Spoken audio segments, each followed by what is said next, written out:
ఇప్పుడు 3 సంవత్సరాలు అంటున్నారు.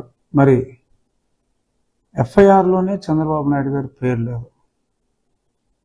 35 మందో అంత 36 మందో ఉంటాయి. కేవలం అప్పటికప్పుడు 37వ పేరుగా మరి మా పార్టీ అధ్యక్షులు చంద్రబాబు నాయుడు గారిని చేర్చి మరి ఆయన్ని 5.5 సంవత్సరాల తర్వాత అప్పటికప్పుడు రఘురామరెడ్డి నంద్యాల వెళ్ళి మరి లేపుకొచ్చారు. మరి అప్పుడు ఎలా చేశారా? 5.5 సంవత్సరాల తర్వాత ఎలా చేయగలిగారు? మరి ఇదే ఇందులో ఉన్న 3 సంవత్సరాలకే ఎలా చేస్తారో అని మీరు ప్రశ్నిస్తున్నారు కదా. మరి 5.5 సంవత్సరాల తర్వాత మీరు ఎలా చేశారు ఆలోచించుకోండి.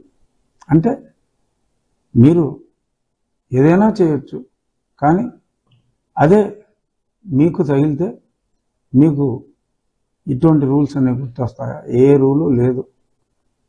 వేసుకోవచ్చు, ఒక క్రైమ్కి ఎవిడెన్స్ దొరికినప్పుడు వేసుకోవచ్చు. ఇంకొకటి, అప్పుడు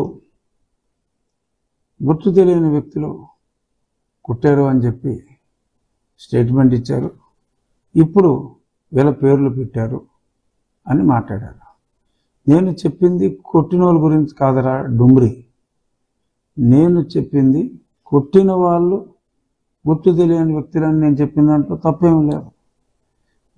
నేను జగన్మోహన్ రెడ్డి వచ్చి కొట్టాడు, రామాంజనేయులు వచ్చి కొట్టాడు అని కాదు నేను చెప్పింది. కొట్టిన వాళ్ళు గుర్తు తెలియదు. ఎస్, కొట్టిన వాళ్ళు గుర్తు తెలియదు. నేను మాట్లాడింది కుట్ర చేసిన వాళ్ళని. కొట్టిన వాళ్ళు వచ్చేస్తారు. కొట్టిన వాళ్ళు ఏముంది, కానిస్టేబుల్ వాళ్ళు కొట్టారు, కొట్టమంటే కొడతారు, వాళ్ళ పై వాళ్ళు కొట్టమంటే కొడతారు. అది కాదు కదా. అసలు కుట్ర చేసింది ఎవరు? కుట్ర చేసింది సునీల్ కుమార్, సీతారామాంజనేయులు, జగన్మోహన్ రెడ్డి, విజయ్ పాల్ అండ్ ప్రభావతి. హాస్పిటల్ రికార్డులు తారుమారు చేసింది ప్రభావతి. ఇంకోటి, మరి అందులో నేను చెప్పిన దాంట్లో తప్పే ఉంది. మరి ఎందుకు అంటే, సరే సాక్షి చదివే వాళ్ళు ఎవరో లేరు ఇప్పుడు పెద్దగా, అయినప్పటికీ కూడా పట్టించుకోని అవసరం లేకపోయినా కూడా క్లారిఫికేషన్ ఇద్దాం.